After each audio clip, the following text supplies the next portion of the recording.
మీకు పర్లేదు అట్లా చూస్తే బీపూర్ నుంచి అటు తక్కువనే బాగా తక్కువ వర్షం అంత ఊళ్ళో లేను కానీ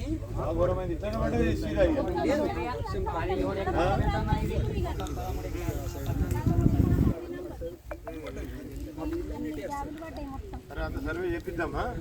ఇప్పుడు మీటింగ్ ఉంది మీటింగ్ చేసిన తర్వాత అలాగే అందరికి చెప్తాం అధికారులకు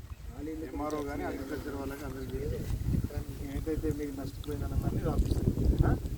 ఏమంటారా మొత్తనే పోయింది ఏ వాగుకుంటా ఉన్న భూములకు ఇదే పరిస్థితి ఉంటుంది ఎక్కువ శాతం కానీ మీరు కూడా కలుపులు అన్ని తీసి రెడీ పెట్టినట్టు